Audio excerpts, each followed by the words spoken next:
So the February 16th episode is where you told us the story earlier. Randy was supposed to get this hard way blood and punching you over the eyebrow.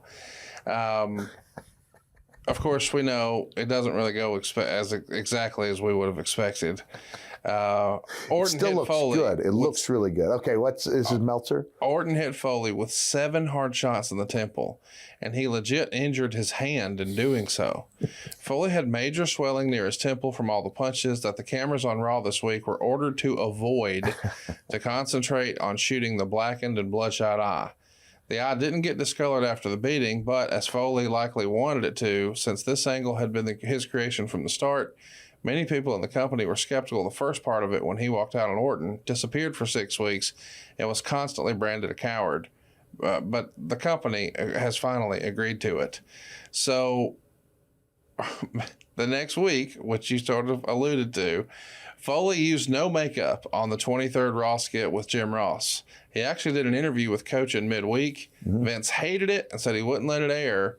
So he did the second interview with JR, and he says Foley is unique in that he doesn't want to use makeup for the angle. But nowadays, when you can do it with makeup, it's just done so often. I often wonder whether risking eyesight problems to make it more legit, when 70 to 95% of the audience will believe it was makeup anyway, is worth it.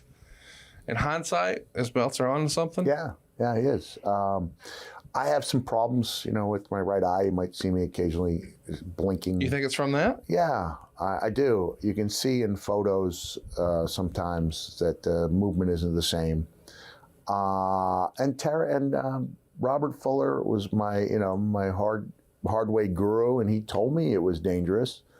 And he said nothing more effective at creating realism, but it's dangerous. And in this case, with Randy, not much distance between the temple and the eyebrow, but he hit me 7 times in a row in that temple.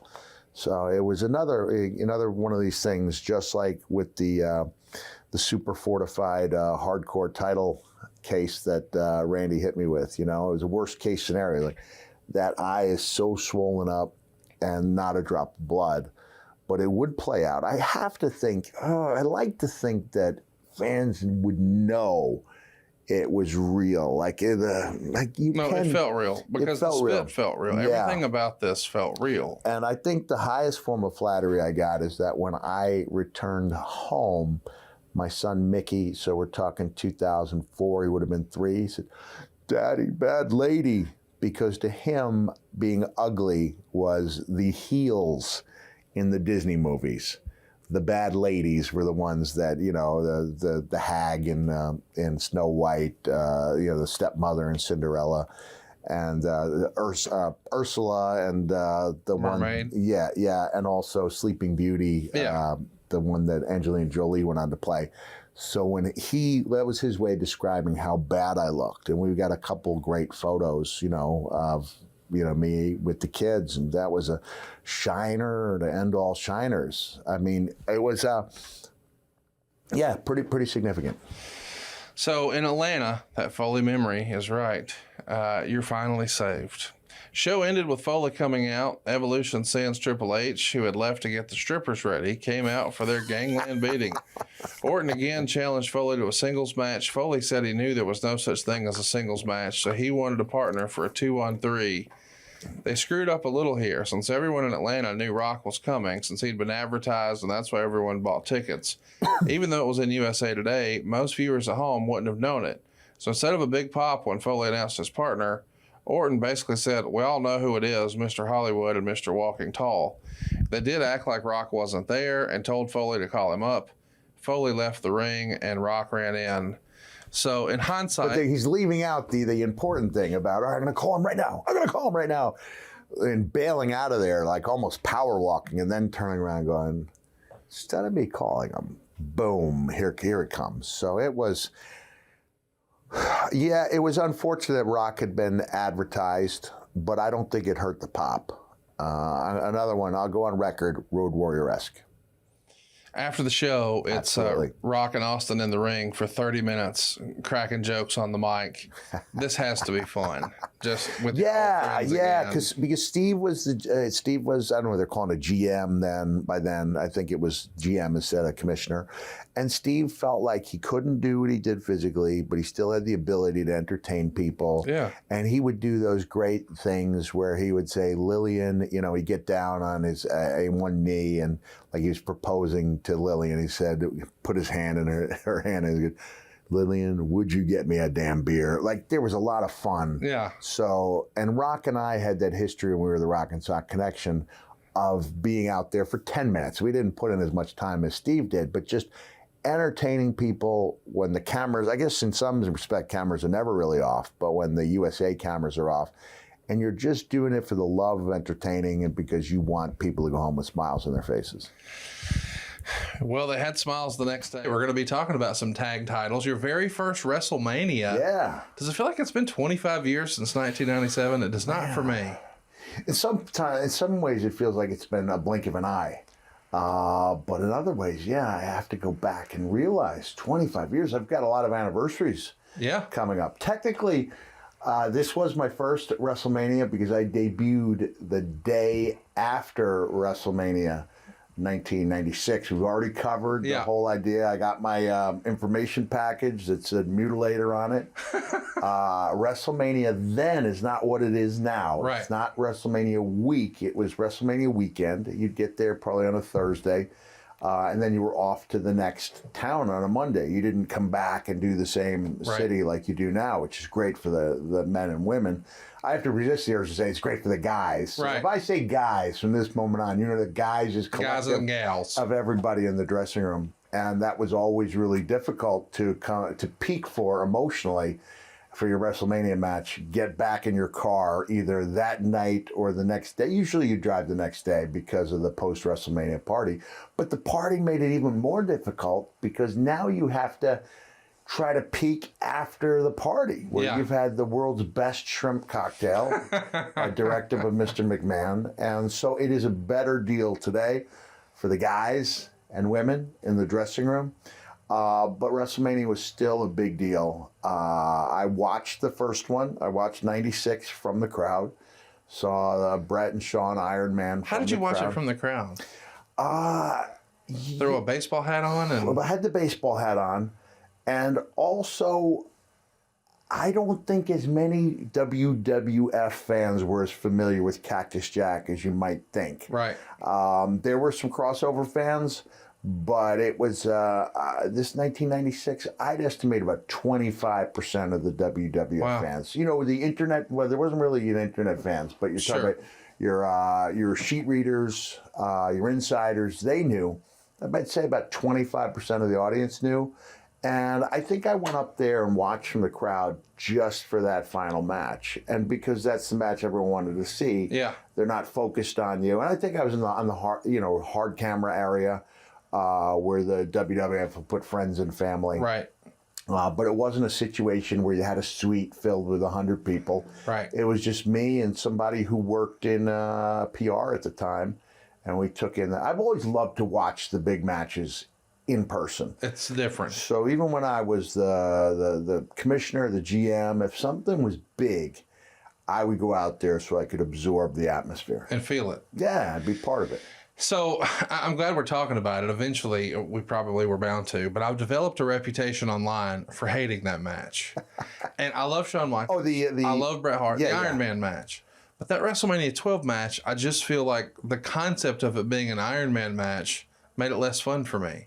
I think some of the fun of wrestling is he going to hit his big move? This could be it. Yeah. And the edge of the seat anticipation is gone if I know, well, just watch the last 5 minutes and you got it. And so I found myself fast forwarding that match to the end.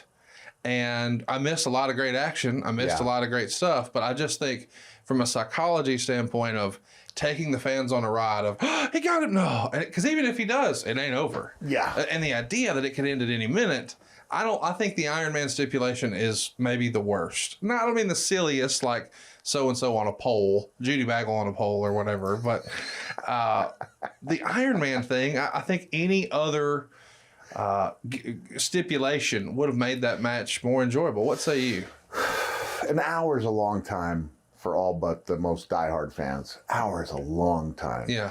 So I look at like the NXT Classic that Bayley and Sasha had. Yes. 30 minutes. I like a 30-minute Iron Man. Yeah. Iron Woman. I also think I would have liked to have seen more falls. Yes. The 1-0. Oh man, I'd like to see 3-2.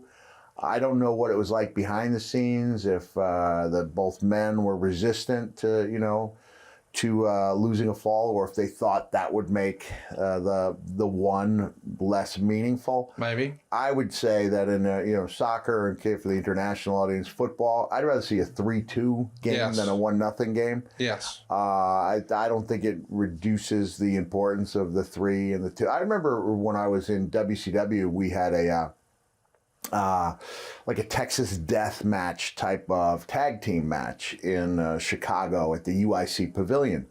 And that was a pretty strong market for us. And it was me and Rick Rude against Sting and Ricky Steamboat. And so we're talking some major talent out there, and me, right? But we started to try to put something together, and came to the falls. And nobody really wanted to drop a fall. And I was like, you can beat me as many times as you want, because I'm going to continue to get up, and that will only make... I don't know if I shared that with the guys, my feeling like, go ahead, pin me 5 times. So I'm not staying down. That means I will get up 4 times. And so I hate to think that ego got in the way of that. I thought it was a great match. Oh, for sure. Great match. I love the super kick on the... was it the timekeeper?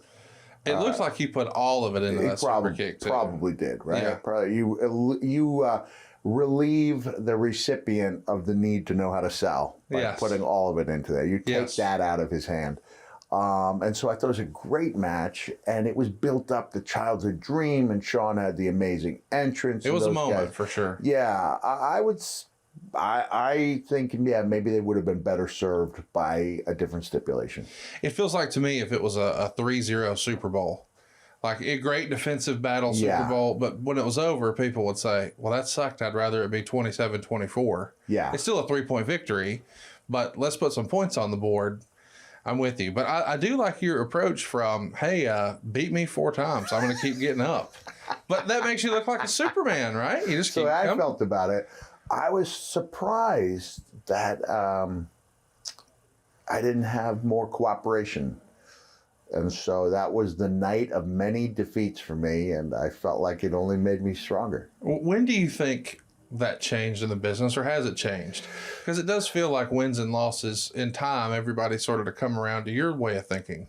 Well, you can't get beaten like a drum continually. The message has to be sent from the company in some way that this is a guy worth paying attention to. Right. And you've seen, like I feared, just going back a few weeks, Finn Balor came out without music on Raw. And I went, oh, God. That's the problem with having a great entrance, is that when you no longer have a great entrance, a major arrow's been taken out of your quiver. And so I was shocked when he actually won the title from Damian Priest. But there's an example of, oh, man, they took that big entrance away from him. That's a signal to the fans that we're not supposed to take him as seriously, when in truth it was probably just a timing deal, especially given that he won the championship.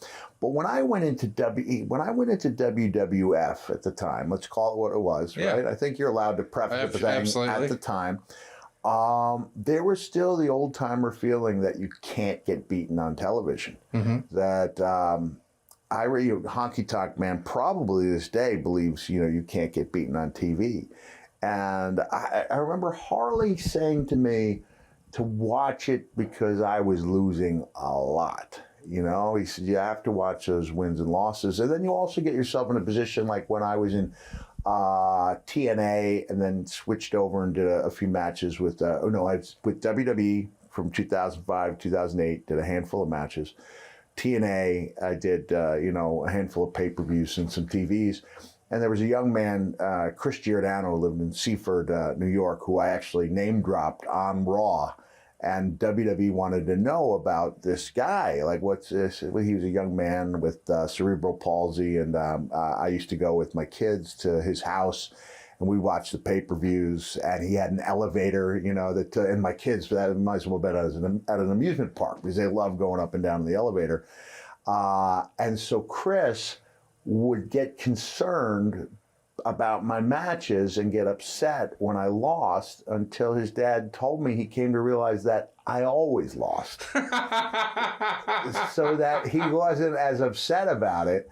And I think that's where you run the danger. If you're no longer a threat to win, and you can't help people suspend their disbelief because they know, or at least they feel and have reason to feel that you are going to lose that match, that's not good. But I think things started to change when the wrestling wars heated up, when there was more of an emphasis on good matches taking place on a regular basis. Because most of the viewers had grown up in an atmosphere where they watched squash matches. Yes, absolutely. And a win was a win, and a loss was a loss. There was really no gray area. There were top guys. There was enhancement talent. There were gray area guys. Like when I was growing up watching WWF, it was like an SD Jones might score a victory, and as he got older, as some of the guys got older, like Chief Jay Strongbow, you'd see, an instant spark, and you'd see the sleeper hold, and then the match would be over fairly quickly. But he was still Chief Jay Strongbow. That's right. So, but I think when the wars heated up, and you had to put good matches on a regular basis, there was more of you could accept that good wrestlers could lose matches. And I think as you ingratiated yourself, and hopefully that's the right name, as you made yourself part of someone's Monday night or Tuesday, whatever the case might be, and they felt like they knew you, in some cases, losing could actually help you. Yeah. I think you go back to when Becky Lynch had her big breakthrough when she attacked Charlotte. And somebody in the house, I think I was with my family, I don't know who I was watching the pay-per-view at which house. It might have been at Chris's house. Somebody said, "Why are they saying you deserve it to Charlotte?" They were chanting. I said, "No, I think they're chanting you deserve it to Becky." I said, "Well, what does she deserve?" I said, "I think they understand that this is a moment, that this is a push." And so you do get that goodwill accrued from being treated.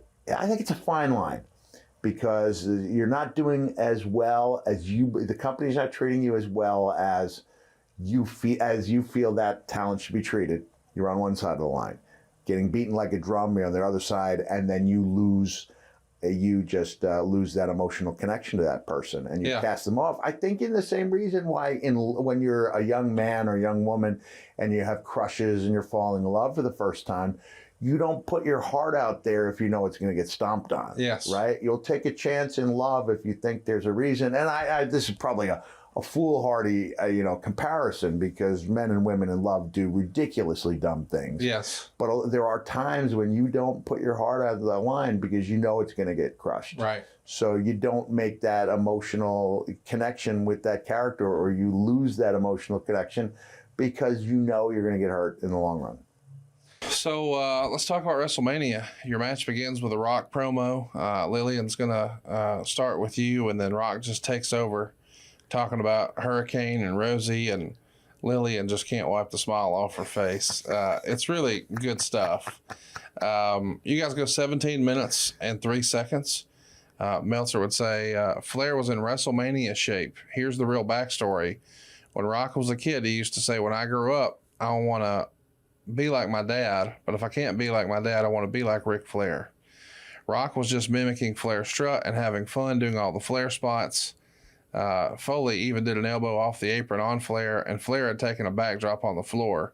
Foley has lost about 50 pounds, down to around 285, so he wouldn't be in bad shape for his return. Batista went to work on Rock. Batista still doesn't get it, but since everyone else in the match does, it wasn't a factor. Flair got slammed off the top, and Lawler was almost treating it as comedy. Foley did well. Again, there's major context problems between the build-up and what the match was, but it was good nonetheless. Orton and Foley actually went at it early instead of saving it for later. Orton sent Foley knees first into the steps. Foley was pounded on, including a ground and pound spot by Batista that he broke up with the claw. Flair and Foley worked, and I think that this was the first time the two were ever in the ring in match form. Flair did the people's elbow tease. Rock did the elbow on Flair and a rock bottom on Orton, but Flair saved. Batista hits the demon bomb on Rock, and Orton goes for the pin, but Rock kicks out. That allows the hot tag to Foley, who does the double arm DDT on Orton and pulls out Mr. Sacco, but before he could do it, Orton beat him to the punch with an RKO and a pin. The crowd went nuts for Foley after the match anyway, and he did the old Hogan after the Warrior match routine, 3 3/4 stars. So Dave doesn't give it a glowing review, but it is remembered fondly. Yeah. But I think what he said about the context problem, that's your issue, built up to be a blood feud. And now we're doing comedy. There was elements of comedy in there. That was great comedy between Rick and But out Rock. of context. Probably out of context, yeah. But that's probably, I'm not saying we're acquiescing, but that's probably what Flair and Rock wanted to do, right? And so it became more about what they wanted to do and less about what you and Randy needed to do. I retreated into a shallow. I don't think I spoke up and offered that opinion. So that's really your issue. It's not necessarily what happened bell to bell, but you didn't interject beforehand. I didn't interject, and I didn't take steps to make it the best match the best performance that I could have. And then I was just so happy to see those guys. It was almost like I dreaded getting the tag because I didn't feel like I hope I'm not beating a dead horse here when I talk about how disappointed I was in myself. But, the success I had in my career was about overcoming doubts and conquering those insecurities. And on that day, I lost out to those insecurities and those doubts. Pretty famous story you've shared when you come backstage and you run into Steve Austin. Do you want to share that with us? Man, refresh my memory. I know it would have been the easiest thing to pat me on the back and say it was good. I think the idea was... And he didn't do that. You asked, how did you think you did out there? And he said, I thought it was okay. And he said, I thought it sucked. Or something like that. The idea being, you were trying to maybe convince yourself it was okay, but he could tell you weren't satisfied with it. Right. And he didn't feel like maybe you delivered the way you had in the past. That was the insinuation from the conversation that's been shared over the years. In the public. And that I think he knew that, I had been greatly outshone and unwillingly outshone. And that it wasn't the match. Again, the context should have been a wild brawl. You know, so...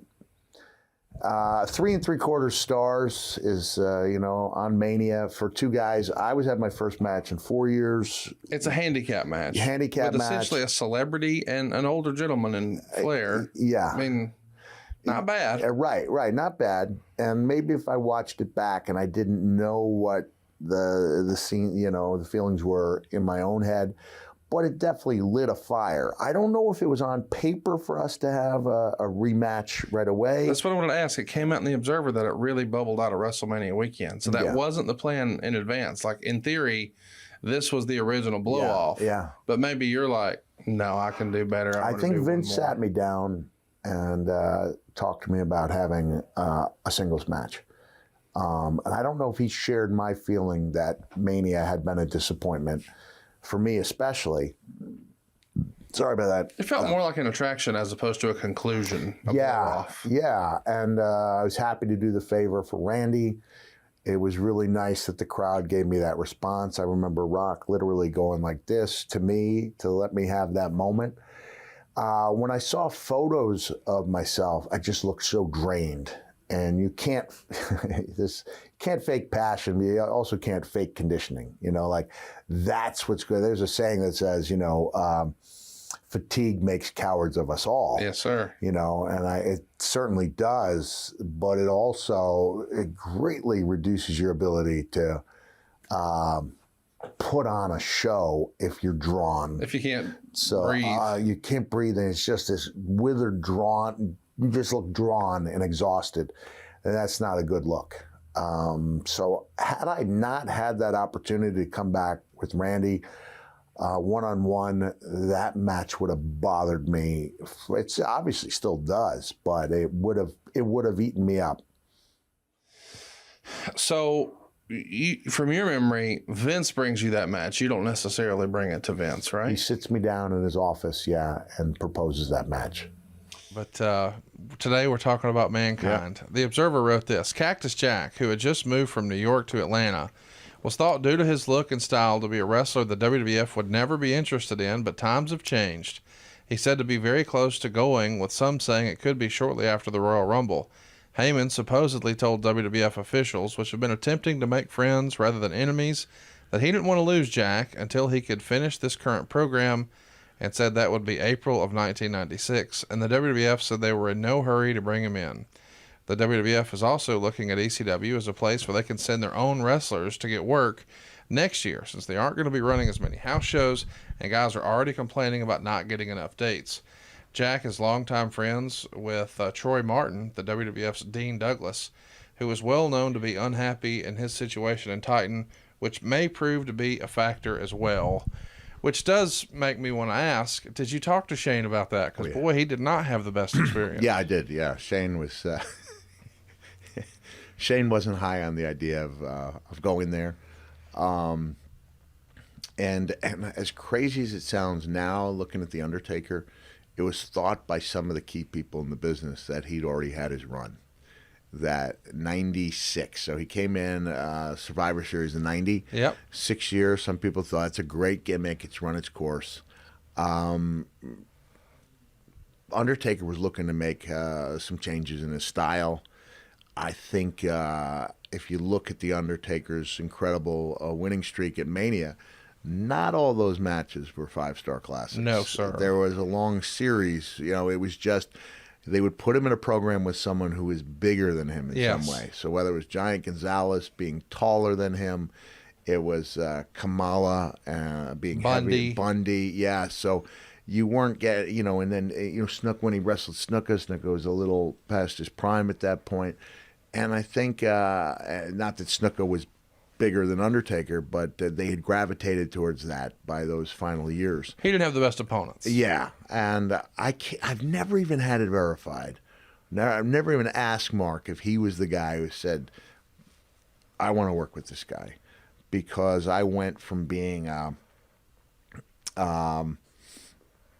character that Vince was bringing in for the sole purpose of breaking Jim Ross's heart, to somebody who started out on, like near the top of the card by coming out. I did have a match with Bob Holly. My opening match was with Bob Holly, but on that same episode of Raw, I came out of the crowd, or came down the aisle, and I jumped The Undertaker, and we were off to the races. I found it a little odd, especially in hindsight, that Dave mentioned that you moved from New York to Atlanta. I mean, I guess at the time, there's the spiritual home of the WWF, which is New York, not Connecticut. Right. And, of course, Atlanta's the backyard. But that doesn't seem... Well, there's a reason. The reason behind it is we owned a home in Atlanta. Right. When I was working steadily in Japan, my wife had worked herself into phenomenal shape after having 2 children. And she wanted to give the modeling a try. And that's a New York thing. So we rented our house for 6 months, and for the 6 months I was on Long Island. It made traveling a lot easier because we flew Northwest. I'm sure Delta had a nonstop, but that's not what I was flying. So I was flying Northwest, and then Northwest had nonstop flights to Tokyo from New York.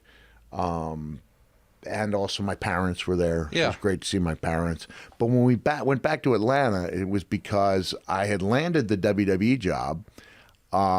We had decided that my wife she'd gotten some work, but not enough to explain away giving up what was a really nice little home. Right? Yeah. A little nice little home there in a suburb of Atlanta. That's why we went back. Gotcha. So, what do you think of the report that Paul Heyman says, I'm not done with him yet. I need him to April. I mean, that feels a little different than the way it was originally explained of, oh, no, you're better than this. Oh, but not yet. But both things could have happened. Yeah. Both things could have happened.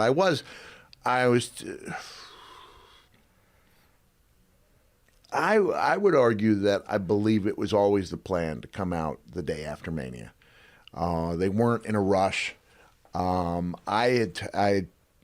another thing is I had said to Vince that I wanted to finish my commitments in Japan. He said, have you signed a contract? I said, no. And he looked at me and said, so you want to do dates based on a handshake and not a contract? I said, yes, if I could. He said, that's the type of man I want working for me. Yeah. Because at that point, he'd had a lot of departures, guys that he probably thought would never leave. And so I think he liked the idea of someone who was sticking to his word based on a handshake. So I continued to do the Japanese tours. I continued to do ECW, but now I took the steam off of WCW as part of my anti-hardcore gimmick. Because I went from the Forgive Me, Uncle Eric airbrushed shirt, which was a classic, the Dungeon of Doom, because that was like the antithesis of what ECW fans wanted. And then when of course, the ECW fans would know before anyone, the word got out I was heading to WWF. And I don't think I was forbidden from mentioning it because we did incorporate it into the character. And so instead of Forgive Me, Uncle Eric, I had the WWF and F T-shirt, and I started talking about WWF. So it was known that I was going there. Yeah. And now here you are back on Monday Night Raw, December 1st, 2003. You're going to fire Test, Scott Steiner, and La Resistance. Of course, you're firing heels. The show ends with you putting Mr. Sacco down Eric Bischoff's throat, and maybe there's a little personal satisfaction on that. I think there was.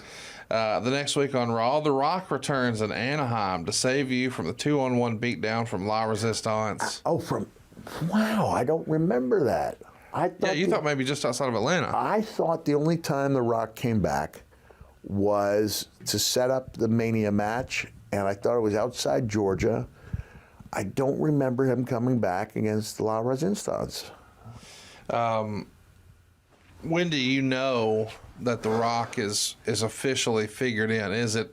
I know you told us about the phone call from Brian, but that doesn't happen in the initial sit down with you, Vince, and JR. No, because I would have thought that's too ludicrous to propose. The Rock's going to come back to be my partner at Mania. That doesn't sound like something I thought would be feasible on the table.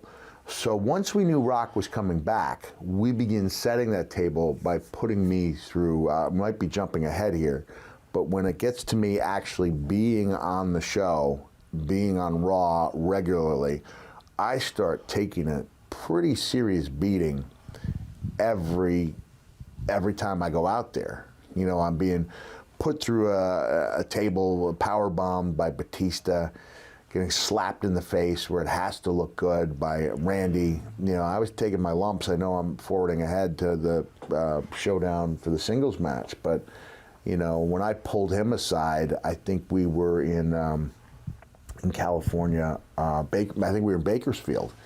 And I went up to Randy and I said, hey, sometimes in this business you make your own breaks. He goes, what do you mean? I said, I want you to go out there. I want you to open up this eyebrow. I give him a quick tutorial, thinking he's got it in his DNA like the Fullers did or the Funks did. And then Randy, basically, they're not a drop of blood. It's not the downward thing, but he puts a bunch of swelling up under my eye, which doesn't necessarily look that great on camera. It's disturbing because, I was going out, I'm getting hit, and eventually I think power bombed, and not a drop of blood. But within about 3 days now, all that internal bleeding starts sinking down and gives me the worst black eye I've ever had. And I've had some pretty good ones. So I say that this needs to be documented. And I asked to come into Stamford to be interviewed. And I am interviewed by Jonathan Coachman. And I'm surprised when Brian Gewirtz calls me and says, Vince wants you to come back and do the interview over. He said it's the worst work of your career. The interview I did with Coachman. So I joked and said, hey, if he'd said it was the worst work of Coachman's career, that would really be saying something, right? Yeah. So Coach was more caught up in being in a heel persona. He wasn't... Playing the straight man enough. He was. Yeah, he was. Yeah, it wasn't doing anything for the angle. So they flew Jim Ross in to interview me, and that made a big difference. But that's one of those things where, you know, on paper, the idea of bringing somebody back, another 3-hour round trip, another 2 hours in the bill, that's a lot. You know, a lot of extra work. We've already got something in the can. Surely you could edit it. But he felt strongly like it was bad, that it was going to hurt the angle, and asked if I would do it over again. And I did it gladly. So, how excited are you to see Dwayne, you know, when he makes his return? I'm sure you get to spend some time with him before you get going. Yeah. You know, this is a weird thing to say, but he's gone on to become the biggest star in the world. Right. And maybe he wasn't quite at that point, but you could tell. He'd done the game plan. You know, game plan, I think, was his biggest one at that time. He was clearly an A-lister and, you know, soon to be the biggest star in the world. What had changed from Dewey, who you met back in the day, to now? He really is a big star. Right. And so to have him on my side, kind of like being my knight in shining armor, it was really cool. It was really cool. We were afraid that people would know he was going to be there, so I think Evolution even alluded to it. Where's Mr. Hollywood? And I was like, I think the way we did it is like they're bullying me, right? There's 3 of them. Yeah, why don't you go out there and make a phone call to your friend in Hollywood? And then I go, okay, I'm going to do that. And I almost over-exaggerated, like I'm going to go run up there, you know, to use the payphone. And I turned around and I said, you know, better than me calling him, why don't I introduce you to him now? And here comes Dwayne Johnson running down the ramp. And I think, you know, Conrad, I think he was so busy kicking butt that he forgot to take names that day. That's how fully caught up in kicking butt he was that day. So let's talk about how we got here. The event is March 16th, 1994. You're in Germany to take on Vader. But let's talk about just those WCW European tours. Yeah. This is a time where here domestically, frankly, the house show business is not what we would call strong. Mm-hmm. But it seems like when you go overseas, you're going to have a much bigger house. But boy, it was a different way of life compared to quote-unquote making towns here in America, was it not? Yeah. I never really liked... I liked the freedom of being in a rental car. Mm-hmm. That's part of what I loved about wrestling. I loved making the towns, for the most part. And in WCW, my first year there, until Abdullah and company parted ways, I was with Abdullah. They waived the 3 wrestler limit. You know, you had to have a minimum of 3. For me and Abby, they let us go 2, and they let me rent a caddy. So I haven't rented a caddy since '91 because, you know, it's not in the budget. But so I enjoyed riding with Abby. I enjoyed making those towns. I didn't enjoy being with the group all the time. 24/7. That's too much. I love the boys and the women, but I'm kind of a loner. You know, I like my hotel room. You know, I like my long drives. So it was different, and also we were doing some shows in the old Eastern Germany, which was run down. It was dirtier. Wasn't real cheerful, you know, when you're doing... You weren't in a tourist town. Right, we weren't in a tourist town. You know, we did the tour of Dresden, you know, because of its, it's a famous city in the course of human events. But coming back to Munich is a western town, it still had this feeling of dreariness to it. You know, the whole tour did. I think it had that feeling of dreariness for me because I had worked so diligently on my German. made it clear to the powers that be that I could cut promos in German and do interviews in German. And this is where you read the writing on the wall. When one by one the WCW stars are being brought onto TV shows and whatnot, and here's the guy who worked on the German, speaks the German, and cuts by, and you're not using him, I thought it was an intentional. This is where I'm gonna risk sounding bitter, but if I'm going to be honest, I was bitter about it. I felt, I was bitter enough about it, and felt slighted enough that I gave my notice after this incident. This is where I really read the writing on the wall, and thought, man, this is wrestling. This is the one line of business where losing an ear is not only not a bad thing, but it could be a great thing. It doesn't matter that Leon did not actively help me get out, or that he did not actively put me in there. I was in a match with Vader where my ear was ripped off my head, and that seems like as close to a license to print money in WCW as we had. It didn't matter that we worked 6 months earlier on this is new, coming out of the gates hot. And when I saw none of that happening in the build-up, and none of that in the aftermath, and then given the conversation I had with Rick on the night of the show, which was that they were going to turn me back heel.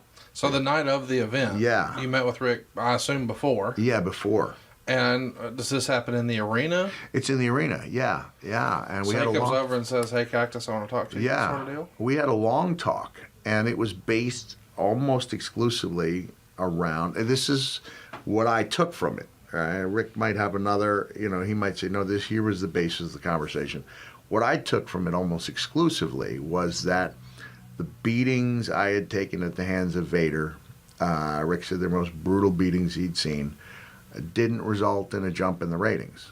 This is a time when they're judging the ratings not by 15-minute increments, but by 2-hour ratings. And you and I discussed before that we shouldn't be so beholden to the ratings, that they might tell a different tale, and you can't tell what percentage of those people are into it on a 2 on a scale of 1 to 10, or into it on a 10. Yes. And if you're losing some of the 1s and 2s, but you're gaining more of the 8s and 9s and 10s who are heavily into it, it's something that I could see and feel when I was out there. Like, I felt like I was one of the top guys in the company, and I felt like the babyface run had worked, and that I could work with just about anybody in the company and have a good match. At the time, they were now teaming me up with Max Payne, and I liked Max, but I also understood it was a little bit of a step down from those main event programs, which I was okay with, because I'd watched a lot of wrestling, especially basing it on the old WWF I used to watch. And you realize that guys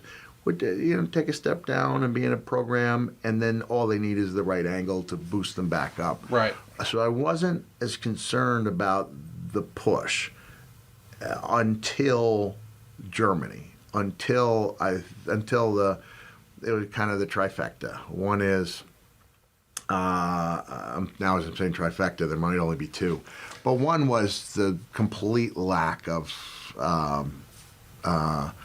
use of my skills I brought to the table in Germany.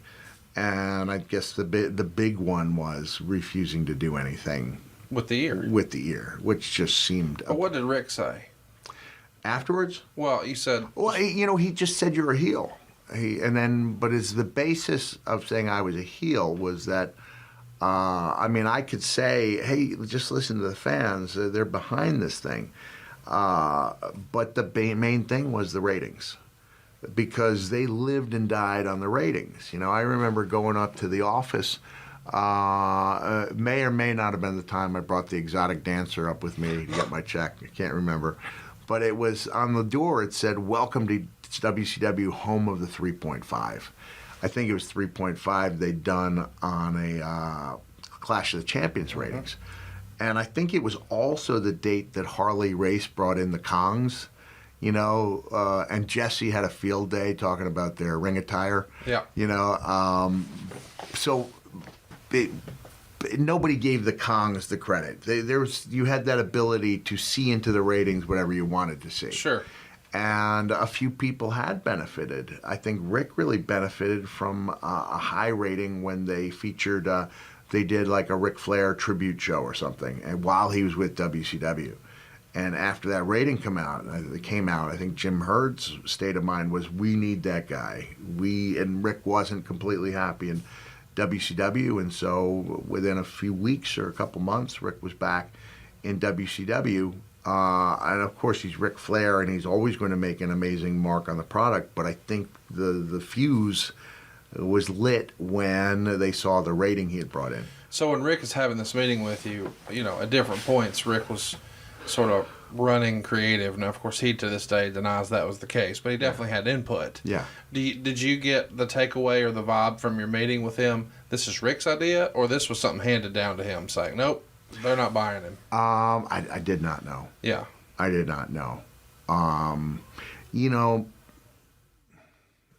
can't remember if any plans were revealed to, what Cactus Jack would do as a heel, because I would have loved to have wrestled Rick. I would have worked myself into the best shape I possibly could and done my best to, work up to the standards that Rick had set. But I didn't feel the need for it because I knew that the babyface thing was working. Yeah. And once the injury happened, I did work out my time in WCW as a babyface, so there was no turn. But I just thought that was a missed opportunity. A missed opportunity for sure. At that point, I know we're skipping around a little bit, and we'll talk about what happened right here in Huntsville, Alabama one day. Okay. But did you and Rick, what did you think Rick thought of your performance and your persona in '94? Did you know that was, because, he wrote in his book that you were a glorified stuntman or whatever he wrote. Right. But you didn't have any inclination to think he thought that way in '94, did you? No. My dealings with Rick, especially when he came back, were largely positive. I'll say this. I think Rick yelled at me twice after matches, and the next day apologized on both those occasions. And he didn't need to do that. That was it was really, big of him, considering where he was in the business and where I was. I'd be lying if I told you I had any idea what Rick thought of me as a performer in '94. I don't really know. I just know sometimes we fans hear that, guy A doesn't like guy B for whatever reason, and therefore just dismisses him. Yeah. And sometimes it's a professional rivalry, and sometimes it's just personally they don't like the guy. But you didn't get that vibe at all when you're having this conversation with Rick. It felt like a business decision. Yeah, I did. I didn't feel like he was screwing me over. I felt like this was the answer they had arrived at, conclusion they'd arrived at, and I just disagreed with it.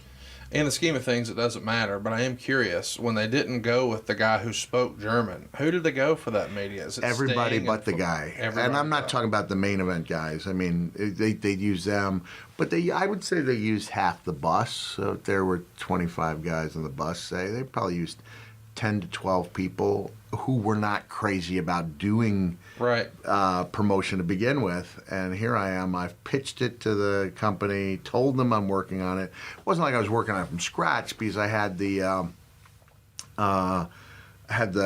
middle school German in there. I had a little background, but I would add to it. And I worked on it. Worked on it for a few hours every day, to the point where I could handle myself with promos, but not just promos, but appearances.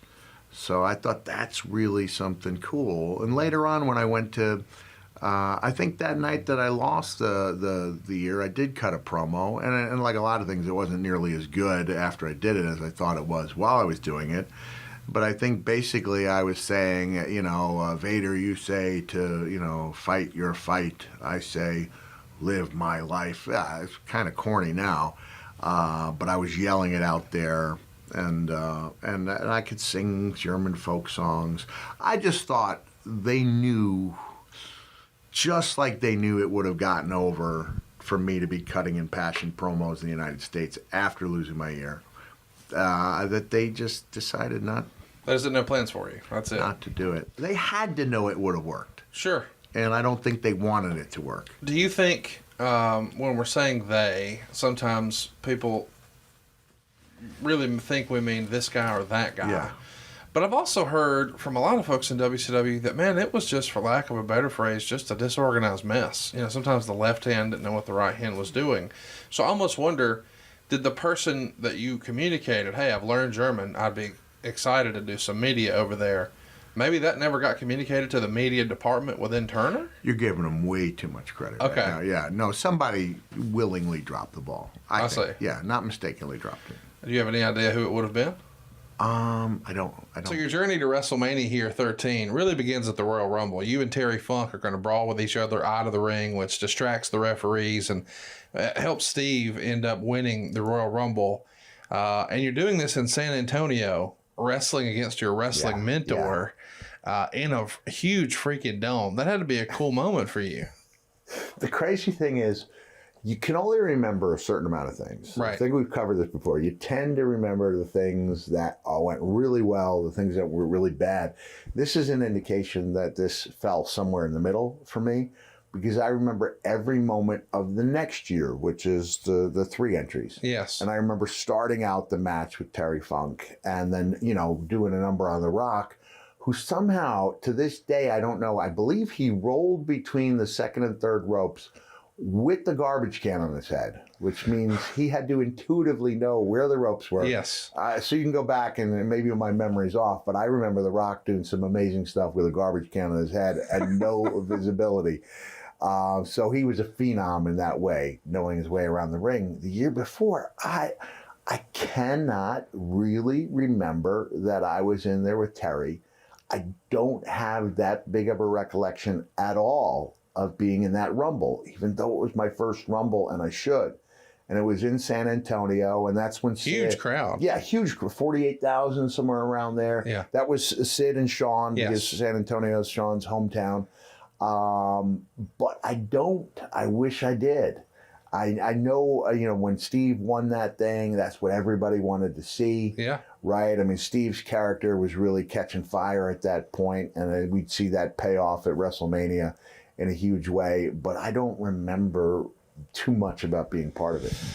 So Is this where I should creatively pretend I do? No. Okay. I mean, here's the thing. That's what I wanted to talk about. Is it doesn't feel like your creative is really that great here. You debuted right after WrestleMania 12, and you had this awesome feud right out of the gate with The Undertaker, and now as we get geared up for what looks like WrestleMania season, it's kind of hard to identify who's your opponent going to be. And I wonder how much of that in your mind changes when Shawn lost his smile. Like if WrestleMania 13 was going to go on the way maybe we originally thought, it's going to be a rematch from 12 with Bret and Shawn. Do you think that would have changed what you were doing? Would that have meant more with The Undertaker? Because clearly when everything changes, it becomes Undertaker Sid and it becomes Bret and Austin, and we know how it worked out, but I can't imagine you were supposed to be tagging with Vader to take on Bret and Owen, and or Davey and Owen. It feels like something changed. Would you agree? Yeah. Keep in mind, WWE's always booked around their top 2 or 3 matches. Of course. Even at Mania, and then you try to get people in some meaningful matches. And I had a great run with Undertaker, working at or near the top of the card. But up until the famous interview with JR, the sit-down interview, I think, which was April 2017, I hadn't quite captured Vince. I got you. He appreciated that I was somebody who was valuable. I mean, I think that can be illustrated by the Montreal screw job, where even after he took the punch from Bret and I decided to leave the company for a day, when I got off the phone with my wife, there was a message and it was Vince. It's like, wow, he thinks enough of me to call me after this traumatic ordeal. And then I was welcomed back into the fold after my wife perused my contract, found out that I basically breached it. Couldn't work anywhere in the world for 5 years, at which point, if I could have gotten to Messina, New York on my hands and knees, I probably would have done it. But I was accepted back into the fold with no questions asked. But even that was 4 or 5 months before that interview that changed everything. So I don't think Vince was fully on board with the Mankind character or with me as the man behind it. I do appreciate they were trying to make me fit me into the mix, but I'd say creative had been lacking a little bit. But at the same time, them lacking, I'd been working house shows with Shawn Michaels. Yeah, so I guess just to add context, I mean, the thing that I think oftentimes gets sort of glossed over, Paul Bearer separating from The Undertaker to be with you can't be overstated. What a milestone that was. Yeah. They had never seen it before. Right. And that's August. So then the next month, you're in the freaking main event against Shawn Michaels in Philadelphia. Yeah.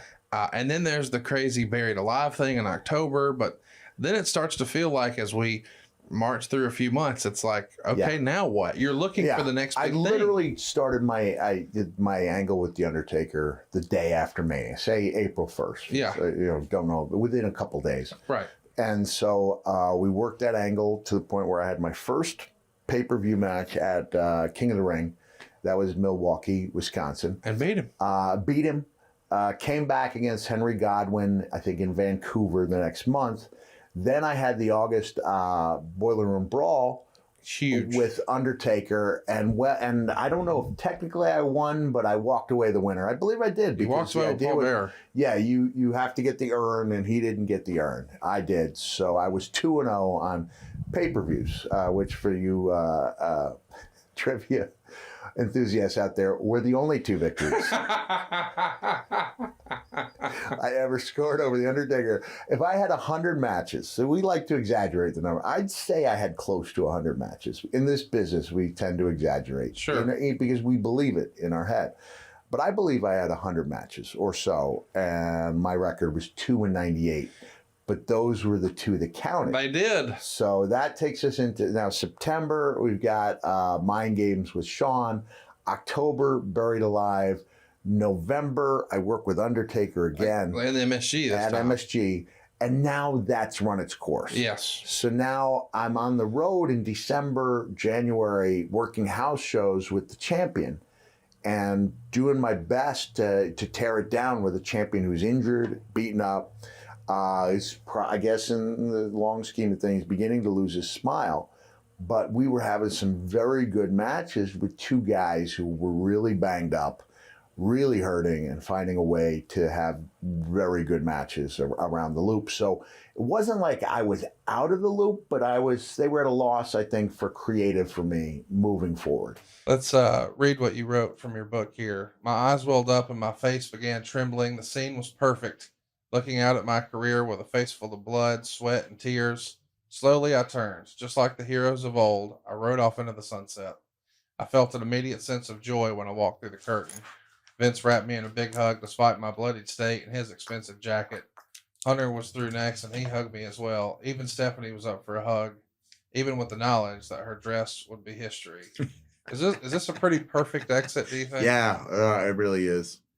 It's the perfect exit. And if I could rewrite my own history, I never would have wrestled. I would have had to come back against Randy, because you're allowed 1 comeback match.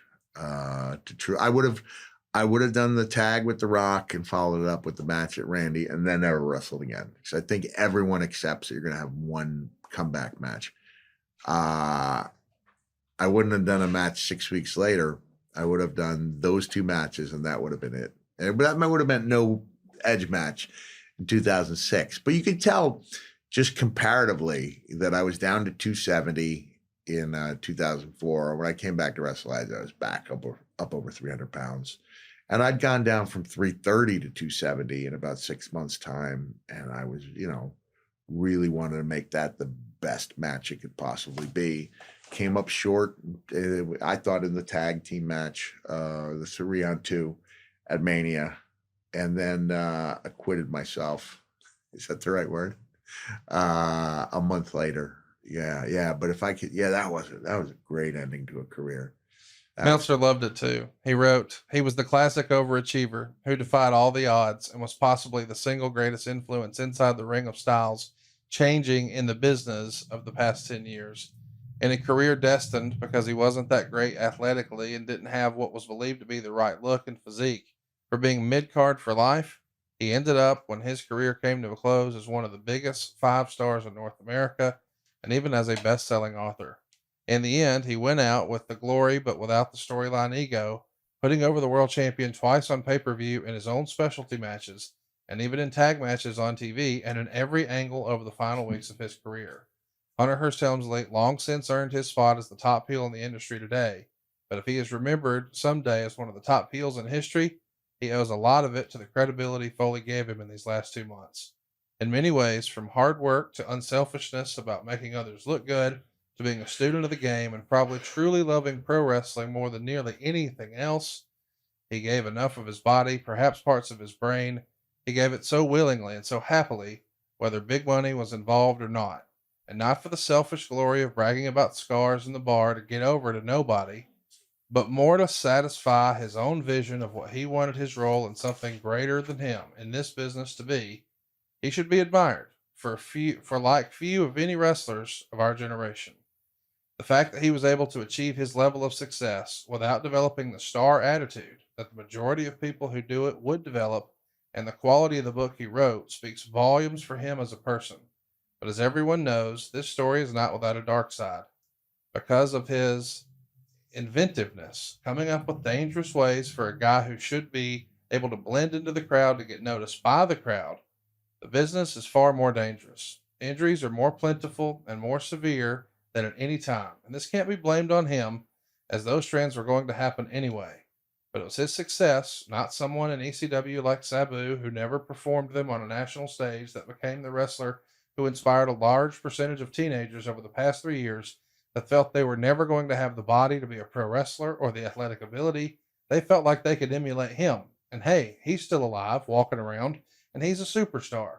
Maybe he moves a little slow, but he's living proof that you can do those things and get up from them. And that stardom, not unlike Mick Foley some 20 years ago, probably from nowhere near his passion or verbal ability, may come their way. And Foley did it without ending up like a zombie on painkillers. But nobody else in the profession is like him. Few were born with his mental toughness, his ability to absorb pain, and he's going to be testing that capacity now for the rest of his life. Few truly love the business, the history of the business, to do these things for an actual reason of being one of the legends in an industry that cares nothing about yesterday's legends. And most importantly, maybe one or two were smart enough and entertaining enough to come up with characters and more so interviews, and that's the difference between being Balls Mahoney and being Cactus Jack. Foley, after injuries, turned him into largely a comedy figure, and a very successful one at that. For the last 6 months of '99, decided he would go with matches that would fit his legacy. So he put his body on the line and did things that most wrestlers in far better health wouldn't do in their wildest dreams. He pulled off 2 excellent matches and maybe an even better interview in his final weeks as a full-time active competitor. If he does retire, few, if any, ever went out in such a blaze of glory. Man, I think Dave's an underestimated writer. I agree. That's come from great writing. It's really profound, especially when you have to turn out the volume stuff Every that he week. does. That's really, you can say that he's wrong about something here or there, but man, that's some really good writing. It's really powerful, and to acknowledge, the pros and cons of what I chose to do all these years later. I talked about this a little bit last night, that every one of I'll limit it to the ones who love wrestling. And there was something Dave wrote about somebody wondered why the success of Rock and Batista hadn't ushered in a new era of great physiques at the top of the card.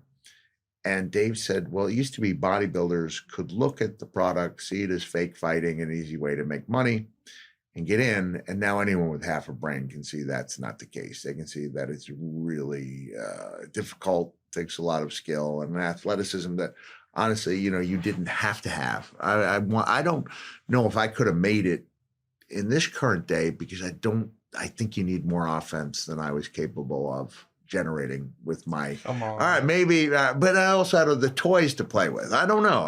Sure. You want to argue on my behalf. That's another discussion for another day.